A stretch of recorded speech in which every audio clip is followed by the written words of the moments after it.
Baby को call and कफ से बचाने के लिए cross and heart shape position में आप उनका मसाज करें। बेबी को कॉलिक से रिलीफ के लिए आप सर्कुलर मोशन में एंड अपवर्ड टू डाउनवर्ड उनका मसाज करें और उनकी रिब्स को भी आप हल्के हाथ से ऑयल से मसाज करें। इससे बेबी को कॉलिक से रिलीफ मिलता है। और अगर बेबी को बहुत ज़्यादा स्वेयर किस्म का कॉलिक हो रहा है, बहुत क्रैंकी हो रहा है, रो रहा है, चुप नहीं कर रहा, तो आप उसको साइड बाय साइड करें। उसके बाद साइकिल चलाएं, उसकी टांगों को इस तरह से आहिस्ता आहिस्ता से उसके बेली पे लगाना है आपने। इसको साइकिल पोजीशन कहते हैं। इसमें मसाज करें, इससे इमीडिएटली बेबी को जो है रिलीफ मिल जाता है कॉलिक से। और बेबी को दूध पिलाने के बाद अच्छे से बर्प करवाएं ताकि वो रिलैक्स हो जाए। अगर बेबी पूप नहीं कर रहा और ट्रबल हो रही है उसको पूप करने में, तो आप उसके पैरों का मसाज करें, downward to upward and left to right.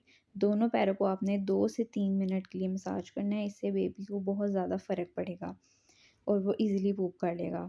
उसके बाद अगर कॉन्स्टिपेशन हो रही है तो कैस्टर ऑयल का 1 ड्रॉप बेबी के बेली पे मसाज करें, और कॉलिक ड्रॉप्स यूज़ कर सकते हैं आप उसके साथ। मैं इज़िली ये यूज़ करती हूँ। फेस मसाज बहुत ज़रूरी है, इससे बेबी जो है रिलैक्स हो जाता है और ईज़िली सो जाता है। लाइटर फ़ील करता है और अच्छे से सो जाता है। सो बेबी को डेली बेसिस पे मसाज करें ताकि आपका बेबी हैप्पी रहे और कॉलिक से और उसको कोई मसला ना हो।